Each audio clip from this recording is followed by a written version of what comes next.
আসসালামু আলাইকুম। আবার একটা প্রোডাক্ট রিভিউয়ের ভিডিও নিয়ে আসলাম। আজ কথা বলবো আপনাদের একটি পরিচিত প্রোডাক্ট রেনাসল AD3E নিয়ে।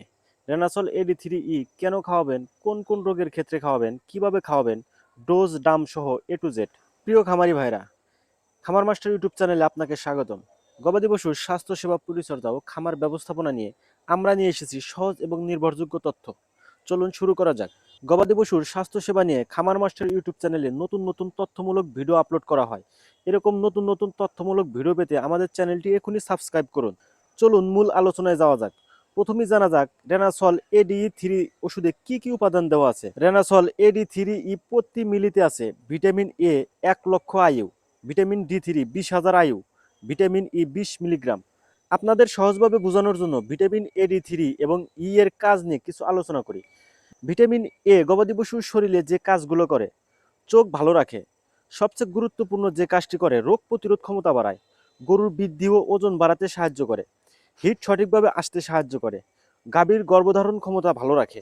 ভিটামিন D3 গবাদি পশুর শরীরে যে কাজগুলো করে, শরীরে ক্যালসিয়াম এবং ফসফরাস শোষণে সাহায্য করে, হাড় ও দাঁত শক্ত করে, দুধ জ্বর মানে মিল্ক ফিভার প্রতিরোধে সহায়তা করে, বাছুরের হাড় সঠিকভাবে গঠনে সাহায্য করে। ভিটামিন ই গবাদি পশুর শরীরে যে কাজগুলো করে, প্রজনন ক্ষমতা বাড়ায়, গর্ভপাতের ঝুঁকি কমায়, পেশি এবং স্নায়ু সুস্থ রাখে, রোগ প্রতিরোধ ক্ষমতা বাড়ায়। ভিটামিন এ কে শরীরের কার্যকর রাখতে সাহায্য করে। তাহলে আপনারা মোটামুটি বুঝতে পারলেন গবাদি পশুর কোন কোন ক্ষেত্রে প্রয়োগ করতে পারবেন।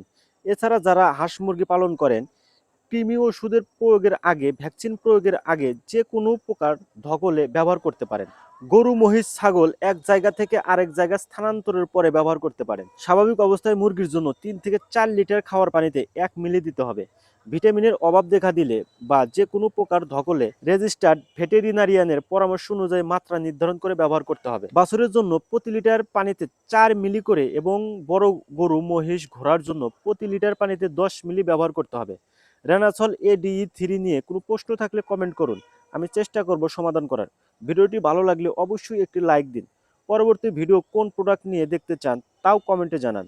আজকের ভিডিও এই পর্যন্তই। সবাই ভালো থাকবেন, সুস্থ থাকবেন আর আপনার গবাদি পশুর সঠিক যত্ন নেবেন। সবাইকে ধন্যবাদ।